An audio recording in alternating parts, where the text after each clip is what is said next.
चालू है okay okay स्वागत है जी तुहाडा गिल स्मार्ट स्टडी दे विच। सो अपना अज दा टॉपिक है मगध साम्राज दा विस्तार। सो अज आपां पढ़ांगे मगध साम्राज दे विस्तार बारे कि किस तरह 16 महाजनपदां दे विचों मगध है जो वो सब तो शक्तिशाली साम्राज दे रूप विच आपां नूं देखण नूं मिलदा गा और इस दे शक्तिशाली बन दे पिछे जो कारण ने वो की रहे ने। सो अज आपां उन्हां बारे डिस्कस करांगे और देखांगे कि मगध उपर किहड़े-किहड़े वंश की करते हैं, शासन करते हैं और उस शासन प्रबंध दे विच आपां पढ़ांगे कि जो बिंबिसार आगा वो किस तरह एक तीर नाल दो निशाने लाउंदा गा, भाव सोहणियां तो सोहणियां राजकुमारियां नाल विआह कराउंदा गा और की करदा गा मगध साम्राज दा विस्तार करदा गा। सो वो सारा कुछ आपां अज दी क्लास दे विच जाणांगे। सो आओ जी आपां बिना किसी देरी तो क्लास स्टार्ट करदे हां। सो सब तो पहला आपां देखदे हां 16 महाजनपदां दे विचों की अपने कोले मगध है जो वो की है सब तो शक्तिशाली जनपद सीगा। आपां महाजनपद की क्लास दे विच पढ़िया सीगा कि अपने कोले 4 जो जनपद सीगियां वो सब तो शक्तिशाली सीगियां। उन्हां दे विचों किहड़ियां-किहड़ियां सीगियां, अपने कोले वत्स आ जांदी है, कौशल आ जांदी है और अवंती आ जांदी है और चौथी अपने कोले किहड़ी आउंदी सी मगध। सो उन्हां चारां दे विचों जो मगध सीगा वो की सीगा सब तो ज्यादा शक्तिशाली महाजनपद सीगा। सो इसे तरह आपां गल करदे हां इसके संस्थापक दी। हुण जो ये शक्तिशाली की बनेगा महाजनपद बनिया मगध, तां इसका संस्थापक कौन रहेगा? सो इसके संस्थापक रहे ने जी बृहदरथ। याद रखियो आपां नूं पेपर दे विच पुछया जांदा गा कि जो मगध दे संस्थापक होए ने वो कौन सीगे? मगध दे संस्थापक होए ने अपने कोले बृहदरथ। सो उसे तरह आपां गल करदे हां मगध दे उदय दे कारण, भाव जो एडा वड्डा साम्राज की होया अपने साडे सामने आउंदा गा उसदे पिछे कारण की सीगा? इसदे शक्तिशाली होण दे पिछे कारण की सीगे तां जो ये की होयागा सब तो शक्तिशाली महाजनपद दे विचों अपने कोल सामने आयागा। एक क्वेश्चन की है यूपीएससी दे विच भी पुछया जांदा गा कि मगध दे जो उदय दे कारण सीगे वो की सीगे? मगध दे उदय दे कारण दे विच आपां मुख 3 कारणों नूं तरजीह दिंदे आ। सब तो पहला आपां तरजीह दिंदे आ आर्थिक कारण नूं। सो सैकंड आपां दिंदे आ राजनीतिक कारण नूं और थर्ड दिंदे आपां भूगोलिक कारण नूं। सो सब तो पहला आपां गल करदे हां ठीक है अपने कोल आर्थिक कारण दी। आर्थिक कारण की सी रहे ने जिस करके जो मगध आगा वो इन्ना शक्तिशाली साम्राज बनिया। आर्थिक कारण दे विच आपां देखदे हां कि किसी भी प्रदेश दे लई ठीक है जेकर उसका विस्तार होना होवे तां की होना जरूरी हैगा? इकनॉमिक ग्रोथ होनी जरूरी हैगी। सो उसे तरह ही आपां वैदिक सभ्यता दे विच पढ़िया सीगा कि वैदिक सभ्यता तो ही की हो जाती है लोहे का की होना लग जाता, प्रयोग होने लग जाता है, भाव जो लोहा गा वो की हो जाता गा लोहे का दौर शुरू हो जाता गा, सारे किते लोहे का प्रयोग होने लग जाता गा। पर उसे प्रयोग के दौरान मगध है जो वो सब तो शक्तिशाली बनता गा। वो क्यों बनता गा? वो इस करके बनता गा क्योंकि जो मगध दे विच फसल उत्पादन हुंदा सीगा वो बहुत ही वधिया हुंदा सीगा, भाव कि ये लोग बहुत ही चंगी तरह फसल की करते सी उगाउंदे सीगे, खाण लई कुछ फसल रख ली जाती सी और जो वाधू बचते ठीक है फसल सीगी उसका की करते सी ये लोग व्यापार करते सीगे। सो व्यापार करन तो उपरंत की हुंदा सी इन्हां नूं आर्थिक सहायता मिलदी सी और जिस तरह ये की सीगा अपने कोले साम्राज खुशहाल साम्राज रहिंदा सीगा। हुण गल करिए आपां ठीक है खेतीबाड़ी दी, भाव इत्थे फसल वधिया हुंदी सीगी। सो उसदे पिछे भी कोई कारण होना कि होर जनपदां दे विच इन्नी फसल वधिया नहीं हुई पर इत्थे इन्नी वधिया क्यों हुई? इत्थे इन्नी वधिया इस करके हुई क्योंकि जो मगध सीगा मगध दे विच की सीगा नदियां दा जाल सी पहला कारण, और सैकंड कारण की सीगा इत्थे जलोड़ मिट्टी पाई जांदी सी जिस करके की होया खेतीबाड़ी दे उत्पादन फसलों के उत्पादन दे विच की हुंदा गा वाधा हुंदा गा, वधिया फसलां निकलदियां नेगियां।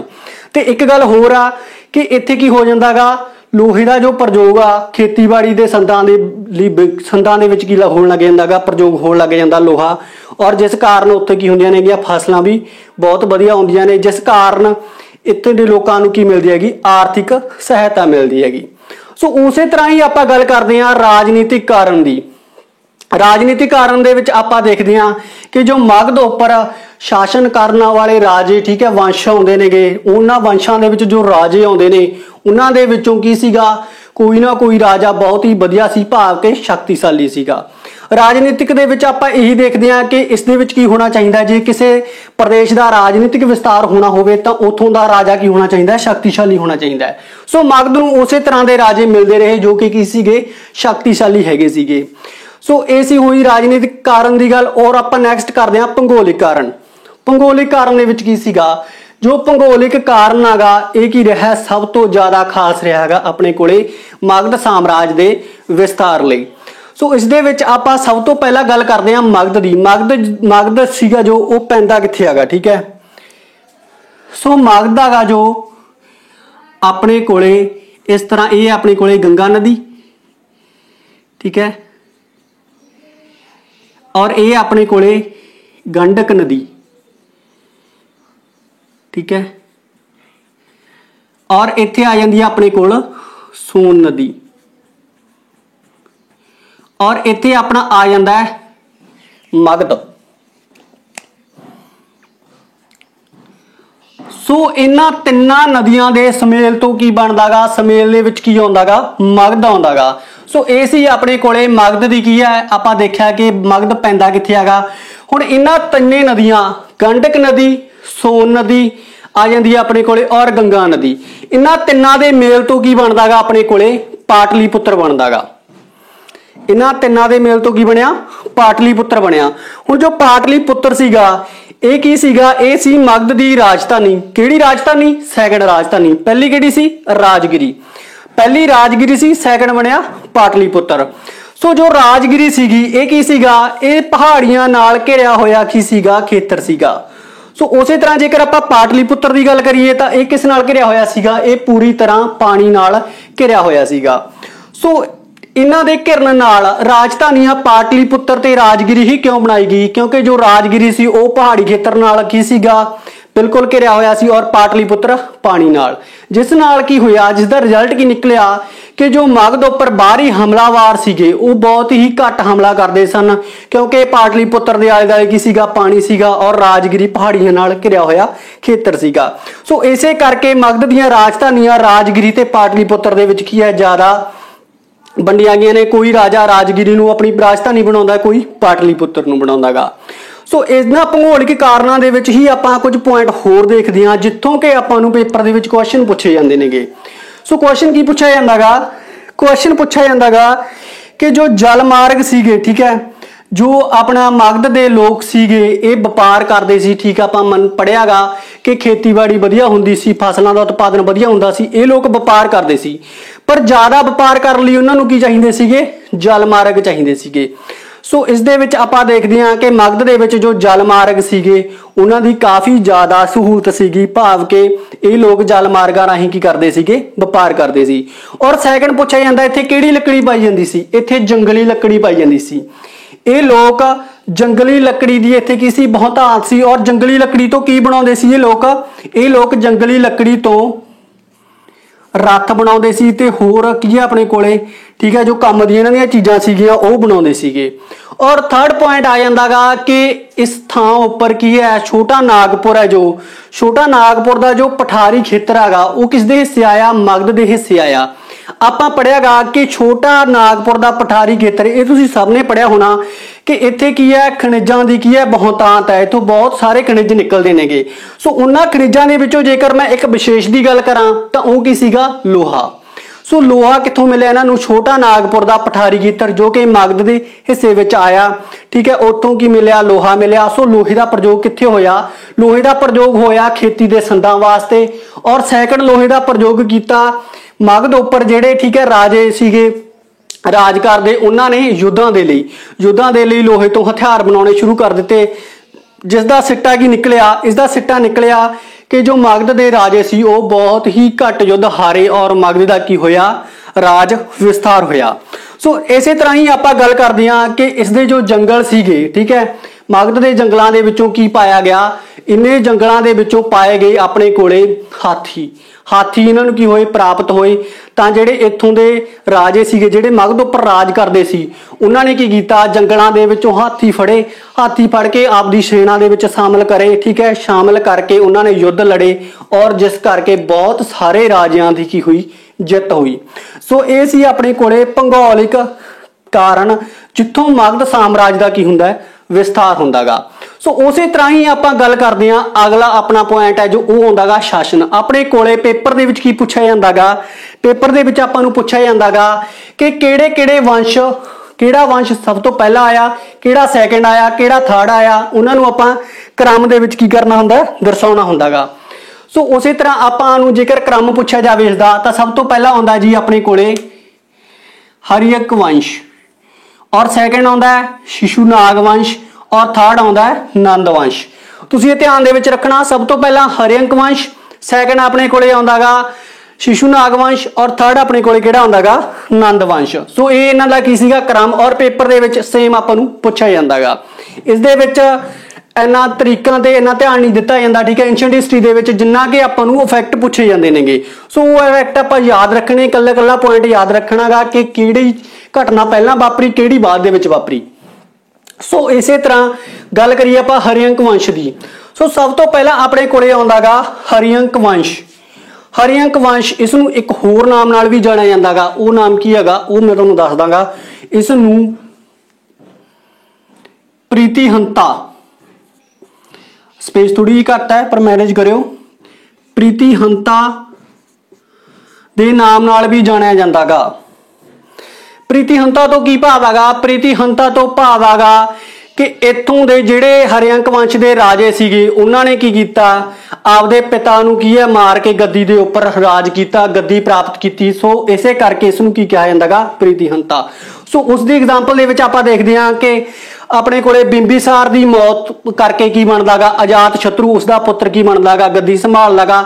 ਸੋ ਉਸੇ ਤਰ੍ਹਾਂ ਅਜਾਤ ਸ਼ਤਰੂ ਦੀ ਮੌਤ ਕਰਕੇ ਉਸਦਾ ਪੁੱਤਰ ਕੀ ਕਰਦਾਗਾ, ਗੱਦੀ ਸੰਭਾਲਦਾਗਾ। ਇਸੇ ਕਰਕੇ ਇਸ ਨੂੰ ਪ੍ਰੀਤੀਹੰਤਾ ਕੀ ਕਿਹਾ ਜਾਂਦਾਗਾ, ਆਪਣੇ ਕੋਲੇ ਪ੍ਰੀਤੀਹੰਤਾ ਦੇ ਨਾਮ ਨਾਲ ਵੀ ਜਾਣਿਆ ਜਾਂਦਾਗਾ। ਸੋ ਨੈਕਸਟ ਆਪਾਂ ਗੱਲ ਕਰਦੇ ਹਾਂ ਮਗਧ ਦਾ ਪਹਿਲਾ ਵੰਸ਼। ਸੋ ਜੇਕਰ ਤੁਹਾਨੂੰ ਮਗਧ ਦਾ ਪਹਿਲਾ ਵੰਸ਼ ਪੁੱਛਿਆ ਜਾਂਦਾਗਾ ਤਾਂ ਉਹ ਵੰਸ਼ ਕਿਹੜਾ ਜੀ, ਉਹ ਵੰਸ਼ ਆਪਣੇ ਕੋਲੇ ਹੈਗਾ ਜੀ ਹਰਿਅਕ ਵੰਸ਼। ਹਰਿਅਕ ਵੰਸ਼ ਨੂੰ ਮਗਧ ਦਾ ਪਹਿਲਾ ਵੰਸ਼ ਵੀ ਆਖਿਆ ਜਾਂਦਾਗਾ। ਜੋ ਹਰਿਅਕ ਵੰਸ਼ ਹੈ, ਜੇਕਰ ਆਪਾਂ ਨੂੰ ਪੁੱਛਿਆ ਜਾਵੇ ਕਿ ਇਹ ਕਦੋਂ ਆਪਾਂ ਨੂੰ ਦੇਖਣ ਨੂੰ ਮਿਲਦਾਗਾ, ਇਹ ਆਪਾਂ ਨੂੰ ਲਗਭਗ 544 BC ਦੇ ਲਗਭਗ ਦੇਖਣ ਨੂੰ ਮਿਲਦਾਗਾ। ਇਹ ਗੱਲ ਧਿਆਨ ਦੇ ਵਿੱਚ ਰੱਖਿਓ। ਸੋ ਨੈਕਸਟ ਆਪਾਂ ਗੱਲ ਕਰਦੇ ਹਾਂ ਇਸ ਦੇ ਪਹਿਲੇ ਰਾਜੇ ਦੀ। ਹਰਿਅਕ ਵੰਸ਼ ਦਾ ਪਹਿਲਾ ਰਾਜਾ ਕੌਣ ਹੋਇਆ, ਬਿੰਬੀਸਾਰ। ਬਿੰਬੀਸਾਰ ਦਾ ਟਾਈਮ ਤਾਂ ਤੁਹਾਨੂੰ ਯਾਦ ਰੱਖਣਾ ਤਾਂ ਰੱਖ ਸਕਦੇ ਹੋ, ਨਹੀਂ ਵੈਸੇ ਨਹੀਂ ਲੋੜ ਵੀ ਨਹੀਂ ਹੈ। 544 ਤੋਂ ਲੈ ਕੇ 492 BC ਇਸ ਦਾ ਕੀ ਰਿਹਾ, ਟਾਈਮ ਪੀਰੀਅਡ ਰਿਹਾ। ਸੋ ਇਸ ਦੇ ਸੰਸਥਾਪਕ ਕੌਣ ਹੋਏ ਨੇ ਹਰਿਅਕ ਵੰਸ਼ ਦੇ, ਬਿੰਬੀਸਾਰ। ਇਹ ਗੱਲ ਧਿਆਨ ਦੇ ਵਿੱਚ ਰੱਖਣੀ ਹੈ। ਹਰਿਅਕ ਵੰਸ਼ ਦੇ ਸੰਸਥਾਪਕ ਹੋਏ ਨੇ ਬਿੰਬੀਸਾਰ, ਔਰ ਇਹ ਬੰਦਾ ਸੀਗਾ ਜੋ ਉਹ ਯੁੱਧਾਂ ਤੋਂ ਕੀ ਸੀਗਾ, ਡਰਦਾ ਸੀਗਾ। ਭਾਵੇਂ ਇਹ ਬੰਦਾ ਯੁੱਧ ਕਰਨ ਦੇ ਹੱਕ ਦੇ ਵਿੱਚ ਨਹੀਂ ਸੀਗਾ। ਇਹ ਬੰਦਾ ਥੋੜਾ ਜਿਹਾ ਸਕੀਮੀ ਸੀ, ਜਗਾੜੀ ਸੀ। ਜਗਾੜੀ ਕਿਵੇਂ ਸੀਗਾ, ਇਹ ਇੱਕ ਤੀਰ ਦੋ ਨਿਸ਼ਾਨੇ ਲਾਉਂਦਾ ਸੀ, ਜਿਵੇਂ ਤੁਹਾਨੂੰ ਮੈਂ ਪਹਿਲਾਂ ਦੱਸਿਆਗਾ। ਕੀ ਕਰਦਾ ਸੀਗਾ, ਇਹ ਚਾਹੁੰਦਾ ਸੀ ਨਾਲੇ ਤਾਂ ਮਗਧ ਦਾ ਕੀ ਹੋਵੇ, ਵਿਸਤਾਰ ਹੋਵੇ, ਨਾਲੇ ਮੈਨੂੰ ਇੱਕ ਤੋਂ ਇੱਕ ਸੋਹਣੀ ਤੋਂ ਸੋਹਣੀ ਰਾਣੀ ਮਿਲਦੀ ਰਹੇ। ਸੋ ਉਸੇ ਠੀਕ ਹੈ ਹੋੜ ਦੇ ਵਿੱਚ ਇਹ ਕੀ ਕਰਦਾਗਾ, ਇਹ ਦੋ ਨੀਤੀਆਂ ਅਪਣਾਉਂਦਾਗਾ। ਦੋ ਨੀਤੀਆਂ ਦੇ ਵਿੱਚੋਂ ਸਭ ਤੋਂ ਪਹਿਲੀ ਨੀਤੀ ਹੈ ਜਿਹੜੀ, ਉਹ ਕਿਹੜੀ ਹੈਗੀ, ਉਹ ਹੈ ਯੁੱਧ ਜਾਂ ਆਕਰਮਕ ਨੀਤੀ। ਇਹ ਤਾਂ ਇਸ ਦਾ ਇਸਤੇਮਾਲ ਤਾਂ ਇਹ ਬਹੁਤ ਹੀ ਘੱਟ ਕਰਦਾ, ਨਾ ਮਾਤਰ ਹੀ ਕਰਦਾਗਾ, ਪਰ ਜੇ ਕਰਦਾਗਾ ਉਹ ਆਪਾਂ ਨੂੰ ਪੇਪਰ ਦੇ ਵਿੱਚ ਪੁੱਛ ਲਿਆ ਜਾਂਦਾਗਾ। ਇਹੀ ਗੱਲ ਹੈ। ਤਾਂ ਸੈਕਿੰਡ ਹੈ ਕਿਹੜੀ ਆਪਣੇ ਕੋਲੇ, ਵਿਵਹਾਰਿਕ ਪਰੰਪਰਾ ਸੌਰੀ।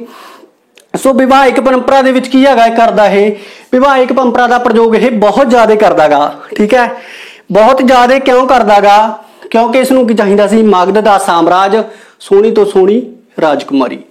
ਸੋ ਉਸ ਦੇ ਵਿੱਚ ਇਹ ਕਰਦਾਗਾ ਕਿ ਜੋ ਕਿਸੇ ਜਿਹੜਾ ਰਾਜ ਇਹਨੂੰ ਵਧੀਆ ਲੱਗਦਾਗਾ, ਠੀਕ ਹੈ, ਉਸਦੀ ਰਾਜਕੁਮਾਰੀ ਨਾਲ ਕੀ ਕਰਾ ਲੈਂਦਾ, ਉੱਥੋਂ ਦੀ ਰਾਜਕੁਮਾਰੀ ਨਾਲ ਇਹ ਵਿਆਹ ਕਰਵਾ ਲੈਂਦਾਗਾ, ਤਾਂ ਜੋ ਉਹ ਰਾਜ ਮਗਧ ਦੇ ਹਿੱਸੇ ਆ ਜਾਏ ਔਰ ਇਹਨੂੰ ਇੱਕ ਖੂਬਸੂਰਤ ਰਾਣੀ ਮਿਲ ਜੇ।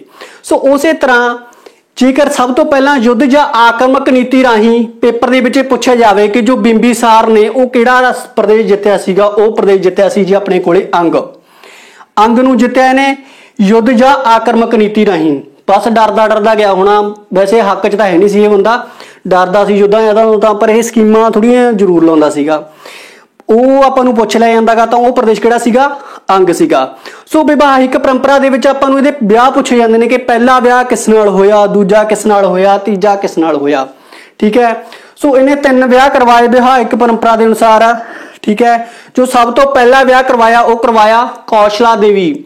ਕੌਸ਼ਲਾ ਦੇਵੀ ਕਿੱਥੋਂ ਦੀ ਰਾਜਕੁਮਾਰੀ ਸੀ, ਪੁੱਛਿਆ ਜਾਂਦਾ, ਕੌਸ਼ਲ ਰਾਜ ਦੀ ਕੀ ਸੀਗੀ ਇਹ ਰਾਜਕੁਮਾਰੀ ਸੀਗੀ। ਔਰ ਸੈਕੰਡ ਵਿਆਹ ਕਿਹਦੇ ਨਾਲ ਕਰਵਾਉਂਦਾ ਇਹ ਸੈਕੰਡ ਵਿਆਹ ਇੱਕ ਨਾਲ ਇਹਨੂੰ ਕੀ ਹੁੰਦਾਗਾ ਜ਼ਾਬਰ ਨਹੀਂ ਹੁੰਦਾ ਫਿਰ ਇਹ ਕੀ ਕਰਦਾਗਾ ਸੈਕੰਡ ਨਾਲ ਵਿਆਹ ਕਰਵਾਉਂਦਾਗਾ। ਸੈਕੰਡ ਕੌਣ ਸੀਗੀ ਸੈਕੰਡ ਸੀ ਚੇਲਣਾ। ਸੋ ਚੇਲਣਾ ਕੌਣ ਸੀਗੀ ਵਿਸ਼ਾਲੀ ਦੇ ਰਾਜਾ ਚੇਟਕ ਬਾਰੇ ਤੁਸੀਂ ਸੁਣਿਆ ਹੋਣਾ ਹਨਾ ਇਹ ਉਹਦੀ ਭੈਣ ਸੀਗੀ ਚੇਲਣਾ। ਸੈਕੰਡ ਵਿਆਹ ਕਰਵਾਉਂਦਾ ਇਹ ਚੇਲਣਾ ਨਾਲ। ਫਿਰ ਵੀ ਇਹਦਾ ਢਿੱਡ ਨਹੀਂ ਭਰਦਾ ਫਿਰ ਕੀ ਕਹਿੰਦਾ ਇਹ ਮਗਧ ਕਹਿੰਦਾ ਥੋੜਾ ਜਿਹਾ ਹੋਰ ਵੱਡਾ ਹੋ ਜੇ ਫਿਰ ਕਹਿੰਦਾ ਚੱਲ ਇੱਕ ਵਿਆਹ ਹੋਰ ਕਰਵਾ ਲੈਣੇ ਆ ਠੀਕ ਹੈ। ਫਿਰ ਇਹ ਜਿਹੜਾ ਤੀਜਾ ਵਿਆਹ ਉਹ ਕਿਹਦੇ ਨਾਲ ਕਰਵਾਉਂਦਾਗਾ ਛੇਮਾ ਨਾਲ ਕਰਵਾਉਂਦਾਗਾ। ਇਹ ਕੌਣ ਸੀਗੀ ਇਹ ਪੰਜਾਬ ਦਾ ਕੋਈ ਠੀਕ ਹੈ ਪੰਜਾਬ ਦੇ ਪ੍ਰਧਾਨ ਦੀ ਕੀ ਸੀਗੀ ਇਹ ਪੁੱਤਰੀ ਸੀ ਉਸ ਨਾਲ ਕੀ ਕਰਵਾਉਂਦਾਗਾ ਇਹ ਵਿਆਹ ਕਰਵਾਉਂਦਾਗਾ। ਸੋ ਉਸੇ ਤਰ੍ਹਾਂ ਹੀ ਪੇਪਰ ਦੇ ਵਿੱਚ ਆਪਾਂ ਨੂੰ ਇਸਦੇ ਰਾਜਵੈਦ ਬਾਰੇ ਜ਼ਰੂਰ ਪੁੱਛਿਆ ਜਾਂਦਾਗਾ। ਇਹ ਇੰਪੋਰਟੈਂਟ ਮਾਰਕ ਕਰਿਓ ਰਾਜਵੈਦ। ਬਿੰਬੀਸਾਰ ਦਾ ਜੋ ਰਾਜਵੈਦ ਹੈ ਉਹ ਕੌਣ ਹੋਇਆਗਾ ਬਿੰਬੀਸਾਰ ਦਾ ਰਾਜਵੈਦ ਹੋਇਆ ਜੀ ਜੀਵਕ ਬਾਰੇ ਆਪਾਂ ਨੂੰ ਪੇਪਰ ਦੇ ਵਿੱਚ ਪੁੱਛਿਆ ਜਾਂਦਾਗਾ। ਜੀਵਕ ਨੇ ਦੋ ਕੰਮ ਕੀਤੇ ਸੀਗੇ ਬਿੰਬੀਸਾਰ ਨੇ ਇਹਨੂੰ ਦੋ ਕੰਮ ਕੀ ਕੀਤੇ ਸੀਗੇ ਲਾਏ ਸੀਗੇ। ਜਿਹੜਾ ਜੀਵਕ ਸੀਗਾ ਇਹਨੂੰ ਜੜੀਆਂ ਬੂਟੀਆਂ ਦਾ ਵਧੀਆ ਗਿਆਨ ਸੀਗਾ ਇਹ ਬੰਦੇ ਨੂੰ ਮਰਦੇ ਨੂੰ ਬਚਾ ਲੈਂਦਾ ਸੀਗਾ। ਸੋ ਉਸੇ ਤਰੀਕੇ ਨਾਲ ਜੋ ਜੀਵਕ ਨੂੰ ਕੰਮ ਲਾਇਆ ਜਾਂਦਾਗਾ ਬਿੰਬੀਸਾਰ ਦੁਆਰਾ ਉਹ ਦੋ ਕੰਮ ਲਾਏ ਜਾਂਦੇ ਨੇਗੇ। ਸਭ ਤੋਂ ਪਹਿਲਾਂ ਜੋ ਜੀਵਕ ਹੈ ਉਹ ਕੀ ਹੈ ਜਦੋਂ ਬੁੱਧ ਬਿਮਾਰ ਹੁੰਦਾਗਾ ਬੁੱਧ ਦਾ ਕੀ ਕਰਦਾ ਇਹ ਬੰਦਾ ਇਲਾਜ ਕਰਦਾ। ਪੇਪਰ ਦੇ ਵਿੱਚ ਪੁੱਛਿਆ ਜਾਂਦਾ ਆਪਣੇ ਕੋਲ ਇਹ ਦੋਹੇ ਕੰਮ ਜੀਵਕ ਦੇ। ਬੁੱਧ ਦਾ ਕੀ ਕਰਦਾ ਇਹ ਇਲਾਜ ਕਰਦਾ ਜਦੋਂ ਬੁੱਧ ਬਿਮਾਰ ਹੁੰਦਾ ਬਿੰਬੀਸਾਰ ਕੀ ਕਰਦਾਗਾ ਇਹਨੂੰ ਭੇਜਦਾਗਾ ਕਹਿੰਦਾ ਜਾ ਐਂ ਕਰ ਜੋ ਬੁੱਧ ਆ ਠੀਕ ਹੈ ਉਸਦਾ ਇਲਾਜ ਕਰ ਬੁੱਧ ਕੀ ਹੋ ਰਹੇ ਨੇ ਬਿਮਾਰ ਹੋ ਰਹੇ ਨੇ ਤਾਂ ਇਹ ਬੰਦਾ ਚਲਿਆ ਜਾਂਦਾਗਾ। ਔਰ ਸੈਕੰਡ ਪੁੱਛਿਆ ਜਾਂਦਾਗਾ ਕਿ ਇਹ ਬੰਦਾ ਕਿਸ ਦਾ ਇਲਾਜ ਕਰਦਾਗਾ ਸੈਕੰਡ ਇਹ ਇਲਾਜ ਕਰਦਾ ਜੀ ਰਾਜਾ ਪ੍ਰਦੋਤ ਦਾ। ਸੋ ਰਾਜਾ ਪ੍ਰਦੋਤ ਸੀ ਇਹਨੂੰ ਕੀ ਹੋਇਆ ਸੀ ਕਿਹੜੀ ਬਿਮਾਰੀ ਸੀ ਇਹਨੂੰ ਪਾਂਡੂ ਰੋਗ ਸੀਗਾ ਜੀ। ਮਾਰਕਰ ਚੱਲ ਨਹੀਂ ਰਿਹਾ ਸੌਰੀ ਇਹਨੂੰ ਕੀ ਸੀਗਾ ਬੰਦੇ ਨੂੰ ਇਹਨੂੰ ਸੀਗਾ ਪਾਂਡੂ ਰੋਗ ਭਾਵ ਪੀੜੀਆ ਸੀ ਇਹ ਬੰਦੇ ਨੂੰ। ਔਰ ਜੀਵ ਕੀ ਕਰਦਾ ਇਹ ਬੰਦੇ ਦਾ ਇਲਾਜ ਕਰਦਾਗਾ ਜਾ ਕੇ। ਸੋ ਇਹ ਦੋਨੇ ਕੁਐਸਚਨ ਆਪਾਂ ਨੂੰ ਪੇਪਰ ਦੇ ਵਿੱਚ ਪੁੱਛੇ ਜਾਂਦੇ ਨੇਗੇ। ਸੋ ਸੈਕੰਡ ਗੱਲ ਆਉਂਦੀ ਹੈ ਜੀ ਆਪਣੇ ਕੋਲੇ ਅਜਾਤ ਸ਼ਤਰੂ ਦੀ। ਅਜਾਤ ਸ਼ਤਰੂ ਬਾਰੇ ਵਧੀਆ ਤੁਸੀਂ ਜਾਣਦੇ ਹੋਵੋਗੇ ਹਨਾ ਇਹਨੂੰ ਇੱਕ ਹੋਰ ਨਾਮ ਨਾਲ ਜਾਣਿਆ ਜਾਂਦਾਗਾ ਪੇਪਰ ਦੇ ਵਿੱਚ ਪੁੱਛਿਆ ਜਾਂਦਾਗਾ ਧਿਆਨ ਦੇ ਵਿੱਚ ਰੱਖਿਓ। ਇਹਦਾ ਦੂਜਾ ਨਾਮ ਕੀ ਸੀਗਾ ਕੁਨੀਕ। ਇਹਨੂੰ ਕਨੀਕ ਦੇ ਨਾਮ ਨਾਲ ਵੀ ਜਾਣਿਆ ਜਾਂਦਾਗਾ। ਔਰ ਇਹਦਾ ਜੇਕਰ ਟਾਈਮ ਪੀਰੀਅਡ ਪੁੱਛਿਆ ਜਾਵੇ ਤਾਂ ਟਾਈਮ ਪੀਰੀਅਡ ਕੀ ਇਹਦਾ 492 ਤੋਂ 460 ਆਪਦੇ ਪਿਤਾ ਬਿੰਬੀਸਾਰ ਦੀ ਹੱਤਿਆ ਕਰਕੇ ਕੀ ਕਰਦਾ ਗੱਦੀ ਤੇ ਬੈਠਦਾਗਾ ਠੀਕ ਹੈ। ਸੋ ਇਹ ਬੰਦਾ ਕੀ ਸੀਗਾ ਆਪਦੇ ਪਿਤਾ ਤੋਂ ਥੋੜਾ ਜਿਹਾ ਅਲੱਗ ਸੀਗਾ ਇਹਨਾਂ ਦੀ ਪਿਓ ਪੁੱਤਾਂ ਦੀ ਕੀ ਸੀ ਬਣਦੀ ਨਹੀਂ ਸੀਗੀ ਇਹ ਕੁਝ ਹੋਰ ਸੋਚਦਾ ਸੀਗਾ ਠੀਕ ਹੈ। ਅਜਾਤ ਸ਼ਤਰੂ ਉਹ ਕੁਝ ਹੋਰ ਸੋਚਦਾ ਸੀਗਾ। ਸੋ ਬਿੰਬੀਸਾਰ ਕੀ ਸੋਚਦਾ ਸੀਗਾ ਬਿੰਬੀਸਾਰ ਦਾ ਮਤਲਬ ਸੀਗਾ ਕਿ ਮਗਧ ਦਾ ਵਿਸਥਾਰ ਹੋਵੇ ਚਾਹੇ ਕਿਵੇਂ ਹੋਵੇ ਠੀਕ ਹੈ ਮੈਨੂੰ ਯੁੱਧ ਕਰਨੇ ਪੈਣ ਚਾਹੇ ਨਾ ਕਰਨੇ ਪੈਣ ਪਰ ਮਗਧ ਦਾ ਵਿਸਥਾਰ ਹੋਵੇ। ਸੋ ਉਸੇ ਤਰੀਕੇ ਨਾਲ ਇਹ ਬੰਦਾ ਕੀ ਕਰਦਾ ਹੈ ਵਿਵਾਹਿਕ ਪਰੰਪਰਾ ਨੂੰ ਪਹਿਲ ਦਿੰਦਾਗਾ। ਪਰ ਇਹ ਬੰਦਾ ਥੋੜਾ ਜਿਹਾ ਕੀ ਸੀਗਾ ਖੂਨ ਦਾ ਗਰਮ ਸੀਗਾ। ਇਹ ਕਹਿੰਦਾ ਮੈਂ ਆਪਦੇ ਪਿਤਾ ਵਾਲਾ ਕੰਮ ਨਹੀਂ ਕਰਨਾ ਮੈਂ ਕੀ ਕਰਨਾ ਮਗਧ ਦਾ ਵਿਸਥਾਰ ਤਾਂ ਕਰਨਾਗਾ ਪਰ ਆਪਦੇ ਤਰੀਕੇ ਨਾਲ ਕਰੂੰਗਾ। ਸੋ ਇਹਨੇ ਕਿਹੜਾ ਤਰੀਕਾ ਅਪਣਾਇਆ ਇਹਨੇ ਤਰੀਕਾ ਅਪਣਾਇਆ ਜੀ ਆਕਰਮਕ ਠੀਕ ਹੈ ਯੁੱਧ ਨੀਤੀ। ਆਕਰਮਕ ਯੁੱਧ ਨੀਤੀ ਨਾਲ ਇਹਨੇ ਦੋ ਕੀ ਸੀਗੇ ਆਪਣੇ ਕੋਲੇ ਮਹਾਜਨਪਦ ਜਿੱਤੇ ਸੀਗੇ ਵਿਸ਼ਾਲੀ ਔਰ ਕਾਸ਼ੀ ਦੀ ਜਿੱਤ ਕਿਹਨੇ ਕਰੀ ਸੀ ਅਜਾਤ ਸ਼ਤਰੂ ਨੇ। ਸੋ ਜੇਕਰ ਵਿਸ਼ਾਲੀ ਪੁੱਛਿਆ ਜਾਵੇ ਤਾਂ ਇਹ ਕੀ ਸੀਗਾ ਇਹਦੇ ਕੀ ਸੀਗਾ ਮਾਮੇ ਦਾ ਰਾਜ ਸੀਗਾ ਇੱਥੇ ਅਜਾਤ ਸ਼ਤਰੂ ਦੇ ਮਾਮੇ ਦਾ ਰਾਜ ਸੀਗਾ ਵਿਸ਼ਾਲੀ ਦੇ ਵਿੱਚ। ਔਰ ਸੈਕੰਡ ਕਾਸ਼ੀ ਕਿੱਥੇ ਸੀਗਾ ਕਾਸ਼ੀ ਪੈਂਦਾ ਜੀ ਆਪਣੇ ਕੋਲੇ ਕੌਸ਼ਲ ਦੇ ਵਿੱਚ ਠੀਕ ਹੈ। ਸੋ ਇਹ ਦੋ ਰਾਜ ਸੀਗੇ ਇਹ ਕੀ ਸੀਗੇ ਨੇ ਵਿਸ਼ਾਲੀ ਤੇ ਕਾਸ਼ੀ ਨੂੰ ਜਿੱਤਿਆ ਸੀਗਾ ਆਕਰਮਕ ਵਿਧੀ ਰਾਹੀਂ। ਆਪਦੇ ਪਿਓ ਵਾਲਾ ਕੰਮ ਇਹਨੇ ਬਿਲਕੁਲ ਨਹੀਂ ਕੀਤਾ ਉਹ ਤੋਂ ਬਿਲਕੁਲ ਇਹ ਬੰਦਾ ਉਲਟ ਚੱਲਦਾ ਸੀਗਾ। ਸੋ ਨੈਕਸਟ ਇਹਦੇ ਨਾਲ ਜੁੜਦਾ ਇੱਕ ਕੁਐਸਚਨ ਹੋਰ ਬਣਦਾਗਾ ਕਿ ਜੋ ਬੁੱਧ ਦਾ ਮਹਾਪਰਿਨਿਰਵਾਣ ਹੁੰਦਾਗਾ ਆਪਾਂ ਬੁੱਧ ਦੀ ਠੀਕ ਹੈ ਬੁੱਧ ਧਰਮ ਦੇ ਵਿੱਚ ਆਪਾਂ ਪੜ੍ਹਿਆ ਵੀ ਸੀ ਇਹ ਕਿ ਮਹਾਤਮਾ ਬੁੱਧ ਦਾ ਜੋ ਮਹਾਪਰਿਨਿਰਵਾਣ ਹੋਇਆਗਾ ਠੀਕ ਹੈ ਉਹ ਕਿਸ ਸਮੇਂ ਹੋਇਆਗਾ ਉਹ ਅਜਾਤ ਸ਼ਤਰੂ ਦੇ ਸਮੇਂ ਹੋਇਆਗਾ। ਔਰ ਮਹਾਪਰਿਨਿਰਵਾਣ ਤੋਂ ਬਾਅਦ ਕੀ ਹੁੰਦਾਗਾ ਮਹਾਪਰਿਨਿਰਵਾਣ ਤੋਂ ਬਾਅਦ ਪਹਿਲੀ ਬੁੱਧ ਸਭਾ ਕੀ ਕਰਵਾਈ ਜਾਂਦੀ ਹੈ ਕੰਡਕਟ ਕਰਵਾਈ ਜਾਂਦੀ ਹੈ। ਕੰਡਕਟ ਕਿਹਦੇ ਰਾਹੀਂ ਕਰਵਾਈ ਜਾਂਦੀ ਹੈ ਅਜਾਤ ਸ਼ਤਰੂ ਦੇ ਰਾਹੀਂ। ਆਪਾਂ ਪੜ੍ਹਿਆ ਸੀ ਕਿੰਨੇ ਟਾਈਮ ਦੇ ਵਿੱਚ ਕਰਵਾਈ ਗਈ ਸੀ 483 BC ਯਾਦ ਰੱਖਿਓ 483 ਦੇ ਵਿੱਚ ਪਹਿਲੀ ਬੁੱਧ ਸਭਾ ਕੀ ਸੀਗੀ ਕੰਡਕਟ ਕਰਵਾਈ ਗਈ ਸੀਗੀ ਠੀਕ ਹੈ। ਔਰ ਕਿਸ ਸਮੇਂ ਕਰਵਾਈ ਗਈ ਸੀ ਅਜਾਤ ਸ਼ਤਰੂ ਸਮੇਂ। ਔਰ ਜੇਕਰ ਆਪਾਂ ਨੂੰ ਪੁੱਛੇ ਕਿੱਥੇ ਕਰਵਾਈ ਗਈ ਸੀ ਰਾਜਗਿਰੀ ਦੇ ਵਿੱਚ ਠੀਕ ਹੈ ਆਪਾਂ ਪੜਿਆ ਸੀਗਾ। सो उन्हां गल्लां नूं थोड़ा जिहा कनैक्ट करके चलिया करो तां जो एंशिएंट हिस्टरी कोई बहुता वड्डा होऊगा नहींगा, ये अपना आसानी नाल याद हो जाती है। पर आपां नूं कोशिश करनी चाहिए है कि इहनूं आपां लिंक करके पढ़ीए, ठीक है। सो पहली बोधी सभा 483 ਦੇ ਵਿੱਚ, सैकंड कदों करवाई गई सी 383 ਦੇ ਵਿੱਚ। इसे तरह ही अपने कोले 4 बोधी सभावां होईयां सी, ये याद रखणियां नहींगियां। और सैकंड गल आउंदी है अपने कोले थर्ड राजा सीगा जो उदयन या उदयनवी नूं की कर दिंदे ने, बोल दिंदे ने कि पेपर दे विच। सो ये ध्यान दे विच रखणागा। सो ये भी किस नाल संबंध रखदा सी अपने कोले हरियंक वंश नाल। ये की करदा गा, पिता दी हत्या करके की करदा गा, बैठदा गा। ये पता नहीं इन्हां दे विच की चक्कर सीगा, प्यो पुत्त दे ये की सीगे एक दूजे दे दुश्मन सीगे। ये की करदे सीगे जदों आपदे, ठीक है, पिता दा अंतिम काल जा हुंदा, किरपान कढ़दे गल च मारदे, चल तूं परां मैं बहना गद्दी ते कहंदा। सो वो इन्हां दा काम सीगा। पता नहीं ये इन्हां दे विचकार की एडा वड्डा मतभेद सीगा। जिन्ने भी ये हरियंक वंश दे होए नेगे, ये की करदे ने आपदी पिता दी हत्या करन तों बाद गद्दी प्राप्त करदे नेगे। सो इसे तरह ही यही उदयन भी की करदा गा, अपने पिता दी हत्या करन तों बाद की करदा, गद्दी ते बैठदा गा। और सैकंड की करदा गा, ये पाटलीपुत्र दी की करदा गा, स्थापना करदा गा और इसनूं की बनाउंदा गा, आपदी राजधानी बनाउंदा गा, ठीक है। सो ये भी ध्यान दे विच रखना कि पाटलीपुत्र की जो स्थापना है वो किसने की सी, वो अपने कोले उदयन ने की सी और इसनूं आपदी राजधानी भी बनाया सीगा। सो अपने कोले अगला वंश आउंदा जी शिशुनाग वंश। आपां कवर कर चुके हैं हरियंक वंश और सैकंड अपने कोले आउंदा गा शिशुनाग वंश। हरियंक वंश दे विच आपां मुख तौर ते, ठीक है, 3 राजे पढ़े नेगे जिथों आपां नूं पेपर दे विच पुछिया जांदा गा। और सैकंड आया शिशुनाग वंश। सो शिशुनाग वंश दे विचों कोई बहुते क्वेश्चन नहीं पूछे जाते, पर जिन्ने की भी पूछे जाते हैं इंपॉर्टेंट हैगे ने, ठीक है। सो उस दे विच आपां देखदे हां सब तो पहला इसके संस्थापक शिशुनाग वंश के जो संस्थापक होए ने वो कौन सीगे। शिशुनाग वंश तो ही आपां नूं याद रहूगा कि शिशुनाग इसका की सीगा, संस्थापक सीगा। और इसका पहला राजा भी कौन सीगा, शिशुनाग, ध्यान दे विच रखना। सो इसकी राजधानी की सीगी, वैशाली। इन्हें राजधानी किसनूं बनाया सीगा, वैशाली नूं बनाया सीगा। शिशुनाग ने अवंती नाल युद्ध करके आपस विच मिला लिया, ठीक है। शिशुनाग ने की कीता, अवंती नाल युद्ध कीता ते उसनूं मगध दे विच की कर लिया, एड ऑन कर लिया। सो ठीक है, इस शिशुनाग दे विचों आपां नूं यही 1-2 चीज़ां याद रखणियां ने। पहला तां संस्थापक, सैकंड राजधानी और अवंती ते हमला करन वाला, उहनूं मगध विच मिलाउण वाला कौन सीगा, शिशुनाग। सो नैक्सट गल करदे हां आपां काला शोका दी जी। सो काला शोका ये बंदा, ठीक है, पेपर दे विच काफ़ी पुछया जांदा है, इहनूं थोड़ा जिहा जान पछाण कर लो, इहदे नाल आपां इहनूं याद रखणागा। सो जो काला शोका सीगा, इसने राजधानी किसनूं बनाया, पाटलीपुत्र नूं। ये बंदे यार पता नहीं की करदे सी, है ना। एक जे राजधानी विशाली नूं बनाउंदा सीगा, दूजा पाटलीपुत्र नूं। जे एक राजगिरी नूं बनाउंदा सीगा तां दूजा किसी होर नूं चक लैंदा सीगा। ये राज पता नहीं इन्हां दे आपस दे विच मत तां मिली नहीं हुण तक। ये की करदे आए, उस तो उल्टी चलदे आए।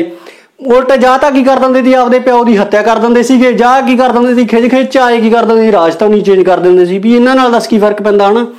ये बंदे थोड़े जे बस कह लो भी जे प्यो अपने कोले वैस्ट दे विच चलदा सीगा तां जिहड़ा पुੱਤਰ ਸੀ ਉਹ ਕੀ ਕਾਹਦੇ ਵਿੱਚ ਚੱਲਦਾ ਸੀਗਾ, ਈਸਟ ਦੇ ਵਿੱਚ ਚੱਲਦਾ ਸੀਗਾ। ਇਹਨਾਂ ਦਾ ਕੰਮ ਇਹ ਸੀਗਾ। ਸੋ ਕਾਲਾ ਸ਼ੋਕਾ ਦੀ ਰਾਜਧਾਨੀ ਕਿਹਨੂੰ ਬਣਾਈ, ਕਾਲਾ ਸ਼ੋਕਾ ਨੇ ਰਾਜਧਾਨੀ ਕਿਸ ਨੂੰ ਬਣਾਇਆ, ਪਾਟਲੀपुत्र ਨੂੰ, ठीक है। सो इसे तरह पाटलीपुत्र ਨੂੰ ਕੀ ਬਣਾਉਂਦਾ, ਰਾਜਧਾਨੀ ਬਣਾਉਂਦਾਗਾ। ਸਭ ਤੋਂ ਪਹਿਲਾਂ ਪਾਟਲੀपुत्र ਰਾਜਧਾਨੀ अपने कोले उदयन ने बनाई सी, है ना। ये ध्यान दे विच रखना। उस तो बाद कौन बनाउंदागा, उस तो बाद दूजी जो पाटलीपुत्र राजधानी बनती है वो कौन बनाउंदागा, काला शोका दुबारे बना लैंदागा। सो दूजी बौद्ध सभा किहने कंडक्ट करवाई सीगी, काला शोका ने। पहली अजात शत्रु ने, दूजी करवाई गई सी अपने कोले, ठीक है, काला शोका ने। सो ये कदों करवाई गई सी, ये करवाई गई सी जी 383 BC। सो आप पहली याद रखी सी, है ना, 483 BC। सो उस तरह ही आप सैकंड याद रखांगे, ये करवाई गई सी अपने कोले 383 BC दे विच। इहदा टाइम पीरियड भी नाल याद रखा करो, क्योंकि टाइम पीरियड आपां नूं जो बोधी सभावां ने पुछया जांदागा और उसके राजे भी पुछया जांदागा, किहड़े राजे समय किहड़ी बोधी सभा कंडक्ट करवाई गई। सो उस तरह ही आपां गल करदे हां इसदे अंतिम राजे दी जी।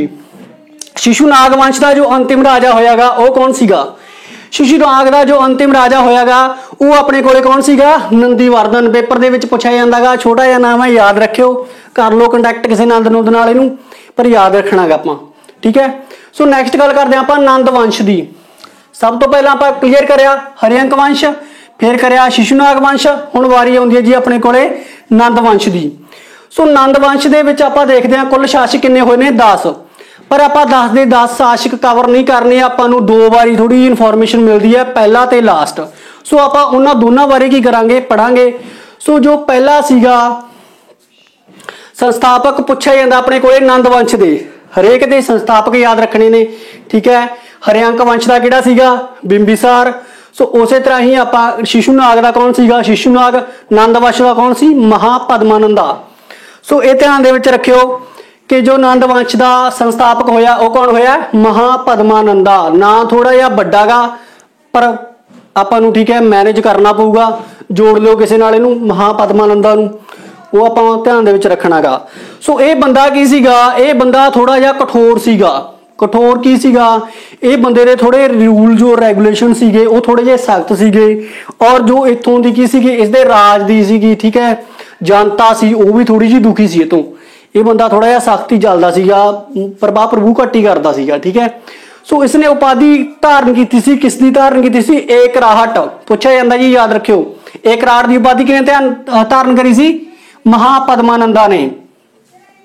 सो महापद्मानंदा शक्तिशाली होने के कारण, ठीक है, पुराणा दे विच इसनूं होर कहा जांदा गा, इसनूं होर नाम दिता जांदा गा। होर नाम की दिता जांदा गा कि जो परशुराम दा दूजा अवतार सीगा वो कौन सीगा? पेपर दे विच पूछा जांदा गा परशुराम दा दूजा अवतार कौन सीगा?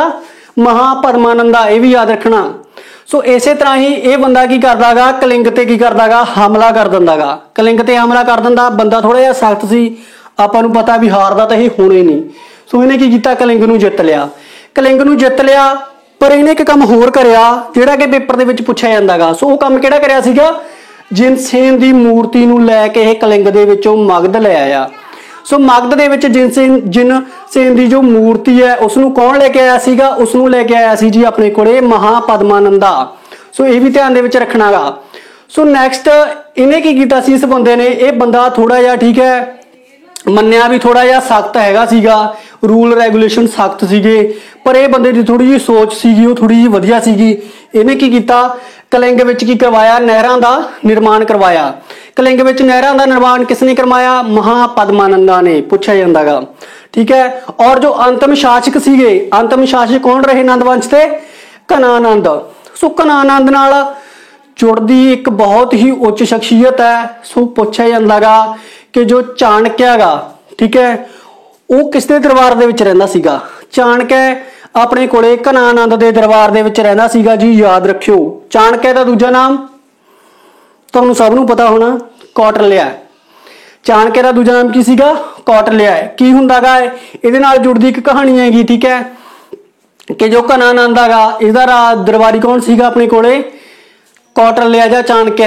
ये की करदा गा बंदा जिहड़ा घनानंद है ओहदी की कर दिंदा? एक दिन बैठे हुंदे ने आप च, हना, ये बंदा चार बंदियां दे विच चाणक्य दी बेइज्जती कर दिंदा है, उहनूं अपमान करके की कर दिंदा गा?